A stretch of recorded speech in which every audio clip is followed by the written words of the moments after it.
ನಮಸ್ಕಾರ ರೀ ಎಲ್ಲರಿಗೂ ದಿತಿ ಲಾಗ್ಸ್ ಚಾನಲ್ಗೆ ಸ್ವಾಗತ ರೀ.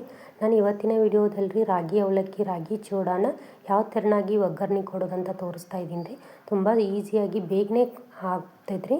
ಹೆಂಗೆ ಕೊಡೋದಂತ ಹೇಳ್ತಾ ಇದ್ದೀನಿ. ನಾನಿಲ್ಲಿ ಅರ್ಧ kg ಅಷ್ಟು ರಾಗಿ ಅವಲಕ್ಕಿನ ತೊಗೊಂಡೇನಿ ರೀ.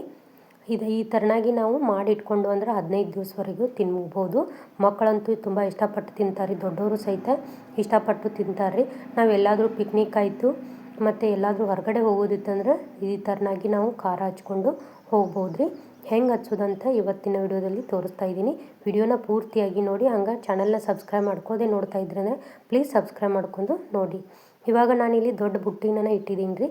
ಯಾಕಂದರೆ ಸಣ್ಣ ಬುಟ್ಟಿ ಒಳಗಾದ್ರೆ ಒಗ್ಗರಣೆ ಕರೆಕ್ಟಾಗಿ ತಿರುಗಾಡೋಕ್ಕೆ ಬರೋದಿಲ್ಲ ರೀ. ಅದಕ್ಕಾಗಿ ನಾನಿಲ್ಲಿ ಅಂದರೆ 1/4 kg ಅಷ್ಟು ಎಣ್ಣೆನ ತೊಗೊಂಡೇನಿ ರೀ.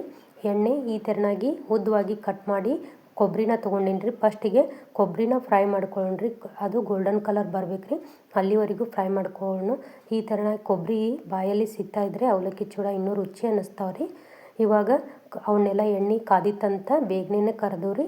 ಎಣ್ಣೆ ಕಾಯೋವರೆಗೂ ಬಿಟ್ಟು ಆಮೇಲೆ ಇವನ್ನ ಕರ್ಕೋರಿ ಅಂದ್ರೆ ಬೇಗನೆ ಆಗುತ್ತೆ. ಇವಾಗ ನಾನಿಲ್ಲಿ ಶೇಂಗಾ ಕಾಳನ್ನು ಹಾಕೊಳತ್ತೀನಿ ರೀ. ಶೇಂಗಾ ಕಾಳು ಕೆಲವೊಬ್ಬರಿಗೆ ಇಷ್ಟ ಆಗ್ತಾವೆ, ಕೆಲವೊಬ್ಬರಿಗೆ ಇಷ್ಟ ಆಗಲ್ಲ. ನೀವು ಶೇಂಗಾ ಕಾಳು ನಿಮ್ಮ ಕ್ವಾಂಟಿಟಿ ಎಷ್ಟು ಬೇಕು ನೋಡಿಕೊಂಡು ಹಾಕ್ಕೊಡ್ರಿ. ನಾನಿಲ್ಲಿ ಅರ್ಧ kg ಅಷ್ಟು ಹಾಕೊಳತ್ತೇನು. ಅಂದರೆ ಅರ್ಧ kg ಚೂಡಾಗೆ 1 ಬಟ್ಲಷ್ಟು ದೊಡ್ಡ ಬಟ್ಲಷ್ಟು ಶೇಂಗಾ ಕಾಳು ಅಷ್ಟೇ ಸೇಮ್ ಪ್ರಮಾಣದಲ್ಲಿ ಪುಟಾಣಿನ ಹಾಕೊಳತ್ತೀನಿ ರೀ.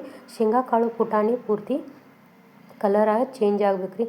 ಶೇಂಗಾ ಕಾಳು ಚೆನ್ನಾಗಿ ಹುರ್ಕೋಬೇಕು ರೀ. ಇಲ್ಲಾಂದರೆ ಸ್ವಲ್ಪ ಹಸಿ ಇದ್ದು ಅಂದರೆ ಚೂಡ ಬೇಗನೆ ಮೆತ್ತಗಾಗುತ್ತೆ, ಅದರೊಳಗಿನ ಹಸಿ ಅಂಶ ಬಿಟ್ಟು. ಇವಾಗ ನಾನು ಶೇಂಗಾ ಕಾಳು ಮತ್ತು ಪುಟಾಣಿ ಚೆನ್ನಾಗಿ ಕರೆದಿದ್ದು ಅಂತ ಸಾಸಿವೆನ ಹಾಕೊಳತ್ತೇನೆ ರೀ. ಸಾಸಿವೆ ಹಾಕ್ಕೊಂಡು ನಾನು ಜೀರಿಗೆನ ಪೌಡ್ರ್ ಮಾಡಿ ಹಾಕೊಳತ್ತೇನೆ. ಯಾಕಂದ್ರೆ ಜೀರಿಗೆ ಹಾಗೆ ಹಾಕ್ಕೊಳ್ಳೋದ್ರಿಂದ ಅದು ಪೂರ್ತಿ ಕೆಳಗಡೆ ಕೂತು ಬಿಡುತ್ತೆ ರೀ. ಇಲ್ಲಿ ಉದ್ದವಾಗಿ ಕಟ್ ಮಾಡಿ ಇಟ್ಕೊಂಡಿರುವಂಥ ಹಸಿಮೆಣಸಿನ್ಕಾಯಿನ ಹಾಕೊಳತ್ತೇನು. ನಿಮ್ಮ ಖಾರಕ್ಕೆ ಅನುಗುಣವಾಗಿ ತೊಗೊಳ್ರಿ. ಕೆಲವೊಬ್ಬರು ಖಾರ ಜಾಸ್ತಿ ಇಷ್ಟಪಡ್ತಾರೆ ರೀ, ಕೆಲವೊಬ್ಬರು ಖಾರ ಇಷ್ಟಪಡೋಂಗಿಲ್ಲ, ನೋಡ್ಕೊಂಡು ಹಾಕ್ಕೊಡ್ರಿ. ಇಲ್ಲಿ ನಾನು ಬೆಳ್ಳುಳ್ಳಿನ 1 ಬಟ್ಲಷ್ಟು ಬೆಳ್ಳುಳ್ಳಿನ ತೊಗೊಳತ್ತೀನಿ ರೀ. ಜಾಸ್ತಿ ಜಜ್ಕೊಳಕ್ಕೆ ಹೋಗಬೇಡ್ರಿ, ಪೂರ್ತಿ ಪೇಸ್ಟ್ ಮಾಡ್ಕೊಳಕ್ಕೆ ಹೋಗಬೇಡ್ರಿ. ಸ್ವಲ್ಪ ದಪ್ಪವಾಗಿ ಜಜ್ಜಿ ಇಟ್ಕೊಂಡ್ರೆ ಸಾಕ್ರಿ ಬೆಳ್ಳುಳ್ಳಿ. ಯಾಕಂದರೆ ಬೆಳ್ಳುಳ್ಳಿ ಬಾಯಿಗೆ ಸಿಗ್ತಾಯಿದ್ರೆ ಅದ್ರ ಟೇಸ್ಟು ಇನ್ನೂ ಚೆನ್ನಾಗಿರಿಸುತ್ತೆ. ನಾನಿಲ್ಲಿ ಒಣ ಕರಿಬೇವನ್ನು ಹಾಕೊಳತ್ತೀನಿ ರೀ. ಒಣ ಕರಿಬೇವು ಅಂದರೆ ನಾನು ಇವತ್ತು ಮಧ್ಯಾಹ್ನ ಹಚ್ತಾ ಇದ್ದೆ ಅಂದರೆ ಬೆಳಿಗ್ಗೆನೇ ಕರಿಬೇವನ್ನು ಬಿಸಿಲಿಗೆ ಇಟ್ಟು ಒಣಗಿಸ್ಕೊಂಡೇನಿ ರೀ. ಬಿಸಿಲಿಗೆ ಇಟ್ಟು ಒಣಗಿಸ್ಕೊಂಡ್ರೆ ಅವು ಚೂಡ ಮೆತ್ತಗಾಗಲ್ಲ ರೀ. ಅದಕ್ಕೋಸ್ಕರ ಸ್ವಲ್ಪ ಒಣಗಿಸಿ ಹಾಕೊಳತ್ತೀನಿ ರೀ. ಮತ್ತು ನಾವೇನು ಕರೆದು ಇಟ್ಕೊಂಡಿದ್ವಲ್ರಿ ಕೊಬ್ಬರಿನ ಅವನ್ನೂ ಸಹಿತ ಹಾಕ್ಕೊಂಡೆ. ಇವಾಗ ರುಚಿಗೆ ತಕ್ಕಷ್ಟು ಉಪ್ಪು ಹಾಗೆ ಅರಿಶಿನ ಪುಡಿ. ನಾನಿಲ್ಲಿ 2 ಸ್ಪೂನಷ್ಟು ಕೆಂಪು ಖಾರನ ಅಂದರೆ ಅಚ್ಚ ಖಾರದ ಪುಡಿನ ಯೂಸ್ ಮಾಡ್ತಾಯಿದ್ದೀನಿ. ಖಾರ ಹಾಕೋದ್ರಿಂದ ಕಲರ್ ಚೆನ್ನಾಗಿ ಬರುತ್ತೆ ರೀ. ಅದಕ್ಕಾಗಿ ಅದು ಸ್ಕಿಪ್ ಮಾಡ್ಬೋದು. ಯಾಕಂದರೆ ನೀವು ಹಸಿಮೆಣ್ಸಿನ್ಕಾಯನ್ನು ಈಗ ಆಲ್ರೆಡಿ ಹಾಕ್ಕೊಂಡೇವಲ್ರಿ. ಅದಕ್ಕಾಗಿ ನಿಮಗೆ ನೋಡ್ಕೊಂಡು ಬೇಕು ಅನಿಸಿದರೆ ಹಾಕ್ಕೊಳ್ಳಿ, ಬೇಡ ಆದರೆ ಬೇಡ. ನಾನಿಲ್ಲಿ ಕಲರ್ ಚೆನ್ನಾಗಿ ಬರುತ್ತೆ ಅಂತ ಹಾಕ್ಕೊಂಡೆ. ಇವಾಗ ನಾನು ಸಕ್ಕರೆನ ಪೌಡ್ರ್ ಮಾಡಿ 4 ಸ್ಪೂನಷ್ಟು ಸಕ್ಕರೆ ಪೌಡ್ರ್ ಹಾಕ್ಕೊಳತ್ತೀನಿ ರೀ. ಸಕ್ಕರೆ ಪೌಡ್ರ್ ಹಾಕ್ಕೊಳ್ಳೋದ್ರಿಂದ ಚೂಡ ಇನ್ನೂ ರುಚಿ ಅನ್ನಿಸ್ತಾವೆ ರೀ. ಅದಕ್ಕಾಗಿ ನಾವೇನು ಬೇಕ್ರಿಯಲ್ಲಿ ತರ್ತೀವಲ್ರಿ ಅದೇ ಥರ ಟೇಸ್ಟ್ ಬರುತ್ತೆ ಸಕ್ಕರೆ ಪೌಡ್ರ್ ಮಾಡಿ ಹಾಕ್ಕೊಳ್ಳೋದ್ರಿಂದ. ಇವಾಗ ನಮಗೆ ಒಗ್ಗರಣೆ ರೆಡಿ ಆಯಿತು. 3 ನಿಮಿಷದಷ್ಟು ಒಗ್ಗರಣೆ ಆರಬೇಕು ರೀ. ಅದಾದಮೇಲೆ ನಾನಿಲ್ಲಿ ಈ ಥರನಾದಂಥ ರಾಗಿ ಅವಲಕ್ಕಿನ ತೊಗೊಂಡಿದ್ದೆ, ಅದನ್ನು ದೊಡ್ಡ ಬುಟ್ಟಿಯೊಳಗೆ ಹಾಕ್ಕೊಂಡೇನಿ ರೀ. ಈ ಥರನಾಗಿ ದೊಡ್ಡ ಬುಟ್ಟಿಯೊಳಗೆ ಹಾಕ್ಕೊಳ್ಳೋದ್ರಿಂದ ನಮಗೆ ಕಲಿಸ್ಕೊಳ್ಳೋಕ್ಕೆ ಈಸಿ ಆಗುತ್ತೆ ಅಂತ ನಾನಿಲ್ಲಿ ದೊಡ್ಡ ಬುಟ್ಟಿಯೊಳಗೆ ಹಾಕ್ಕೊಂಡೀನಿ ರೀ. ಇವಾಗ ನಾವೇನು ಒಗ್ಗರಣೆ ಮಾಡಿ ಇಟ್ಕೊಂಡಿದ್ವಲ್ರಿ ಒಗ್ಗರಣೆನ ನಾವು ಆ ರಾಗಿ ಅವಲಕ್ಕಿ ಒಳಗೆ ಹಾಕಿ ಚೆನ್ನಾಗಿ ಕಲಿಸ್ಕೋಬೇಕ್ರಿ. ಇಲ್ಲಿ ಕಲಿಸ್ಕೊಳಕ್ಕೆ 4 ರಿಂದ 5 ನಿಮಿಷದಷ್ಟು ಟೈಮ್ ಬೇಕು. ಯಾಕೆ ಗೊತ್ತ್ರಿ, ಅದು ಎಲ್ಲ ಒಗ್ಗರಣೆ ಒಳಗೆ ಕೂಡಬೇಕಲ್ರಿ. ಒಗ್ಗರಣೆ ಕರೆಕ್ಟಾಗಿ ಕೂಡಿತು ಅಂದ್ರೆ ರುಚಿ ಚೆನ್ನಾಗಿ ಬರ್ತೈತಿ. ಇವಾಗ ನಾನೇನು ಒಗ್ಗರಣೆ ಮಾಡಿ ಇಟ್ಕೊಂಡಿನಲ್ರಿ ಆ ಒಗ್ಗರಣೆನ ಈ ಚೂಡ ಒಳಗೆ ಹಾಕ್ಕೊಳತ್ತೀನಿ ರೀ. ಇದಂತೂ ತುಂಬ ಕ್ರಿಸ್ಪಿ ಆಗಿರ್ತಾವೆ ರೀ ಇವು ಅವಲಕ್ಕಿ.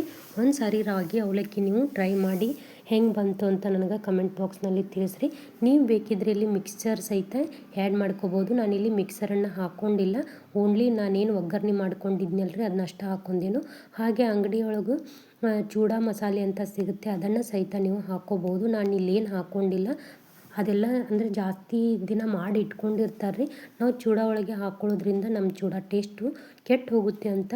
ಅವು ಎಷ್ಟು ದಿನ ಸ್ಟೋರ್ ಮಾಡಿ ಇಟ್ಕೊಂಡಿರ್ತಾರೆ, ಎಂದು ತಂದು ಇಟ್ಕೊಂಡಿರ್ತಾರೆ ಅದೆಲ್ಲ ಗೊತ್ತಾಗಲ್ಲಲ್ವ. ಅದಕ್ಕೋಸ್ಕರ ನಾನು ಯಾವುದೇ ಥರನಾದಂಥ ಎಕ್ಸ್ಟ್ರಾ ಮಸಾಲೆನ ಹಾಕ್ಕೊಳ್ಳೋತ್ತಿಲ್ಲ. ಜೀರಿಗೆ ಮಾತ್ರ ಪೌಡ್ರ್ ಮಾಡಿ ಹಾಕ್ಕೊಂಡೇನಿ ರೀ. ಬೇಕಿದ್ರೆ ನೀವು ಇದರಲ್ಲಿ ಒಗ್ಗರಣೆಯಲ್ಲಿ ಬಾದಾಮಿ ಮತ್ತು ಗೋಡಂಬಿ ಸಹಿತ ಹಾಕ್ಕೋಬೋದು. ನಾನು ಬಡವರ ಬಾದಾಮಿ ಅಂತ ಶೇಂಗಾ ಕಾಳು ಅಷ್ಟೇ ಹಾಕ್ಕೊಂಡೇನು, ಅದು ನಿಮ್ಮ ಚಾಯ್ಸು.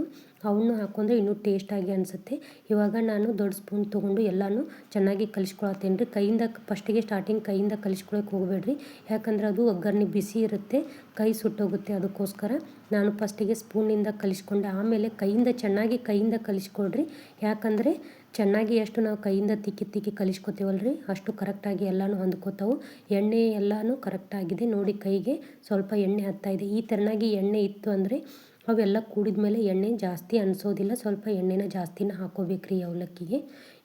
ಈ ಥರನಾಗಿ ಎಲ್ಲನೂ ಚೆಂದಂಗೆ ಮಿಕ್ಸ್ ಮಾಡಿಕೊಂಡ್ರೆ ನಿಮಗೆ ರಾಗಿ ಅವಲಕ್ಕಿ ರೆಡಿ ಆಯಿತು. ನೀವು ಯಾವ ಥರನಾಗಿ ಒಗ್ಗರಣೆ ಹಾಕ್ತೀರಾ ಅಂತ ನನಗೆ ಕಮೆಂಟ್ ಬಾಕ್ಸ್ನಲ್ಲಿ ತಿಳಿಸಿ. ನಾನಿಲ್ಲಿ ತುಂಬ ಈಸಿ ಮೆಥಡಲ್ಲಿ ಹೇಳ್ತಾ ಇದ್ದೀನಿ. ತಿಂದು ನೋಡಿದೆ, ಟೇಸ್ಟ್ ಅಂತೂ ಸೂಪರ್ ಆಗಿತ್ತು. ನಮ್ಮ ಮನೆಯವರಿಗೂ ಹಾಕಿಕೊಟ್ಟೆ, ಅವರು ಸಹಿತ ಅಂತ ಇದ್ದರು ತುಂಬ ರುಚಿಯಾಗಿದೆ. ಇದರಲ್ಲಿ ಸ್ವಲ್ಪ ಉಳ್ಳಾಗಡ್ಡಿ ಮತ್ತು ಸ್ವಲ್ಪ ಕೊತ್ತಂಬರಿ ಹಾಗೆ ಚಾಟ್ ಮಸಾಲ, ಸ್ವಲ್ಪ ಲಿಂಬೆ ಹಣ್ಣನ್ನು ಹಿಂಡ್ಕೊಂಡು ತಿಂದರೆ ಅಂತೂ ಇನ್ನೂ ರುಚಿಯಾಗಿರುತ್ತೆ. ನೀವು ಒಂದು ಸಾರಿ ಟ್ರೈ ಮಾಡಿ. ನಾನು ತೋರಿಸಿರುವಂಥ ರಾಗಿ ಅವಲಕ್ಕಿ ನಿಮಗೆ ರಾಗಿ ಚೋಡ ಹೇಗೆ ಅನಿಸ್ತು ಅಂತ ನನಗೆ ಕಮೆಂಟ್ ಬಾಕ್ಸ್ನಲ್ಲಿ ತಿಳಿಸಿ. ನಿಮಗೆ ಈ ವಿಡಿಯೋ ಇಷ್ಟ ಆಗಿತ್ತಂದರೆ ಪ್ಲೀಸ್ ನಿಮ್ಮ ಫ್ರೆಂಡ್ಸ್ ಆ್ಯಂಡ್ ಫ್ಯಾಮ್ಲಿಗೆ ಶೇರ್ ಮಾಡಿ. ಈ ಥರನಾಗಿ ನಾನು ಒಂದು ಪ್ಲಾಸ್ಟಿಕ್ ಕವರ್ನಲ್ಲಿ ಸ್ಟೋರ್ ಮಾಡಿ ಇಟ್ಕೋತಾ ಇದ್ದೀನಿ. ಗಾಳಿ ಆಡದಂಥ ಡಬ್ಬದಲ್ಲಿ ಇದನ್ನು ಸ್ಟೋರ್ ಮಾಡಿ ಇಟ್ಕೋಬೇಕು. ಇದು 15 ದಿವಸದವರೆಗೂ ಏನೂ ಆಗೋದಿಲ್ಲ. ಈ ರೆಸಿಪಿ ನಿಮಗೆ ಇಷ್ಟ ಆಗಿದೆ ಅಂತ ಇಷ್ಟ ಆಗಿದ್ದರೆ ಪ್ಲೀಸ್ ಲೈಕ್ ಮಾಡಿರಿ, ಶೇರ್ ಮಾಡಿರಿ, ಹಂಗೆ ಕಮೆಂಟ್ ಮಾಡೋದನ್ನು ಮರಿಬೇಡ್ರಿ. ಮತ್ತು ಮುಂದಿನ ವಿಡಿಯೋದಲ್ಲಿ ಸಿಗ್ತೀನಿ. ಅನ್ನದಾತೋ ಸುಖೀ ಭವ.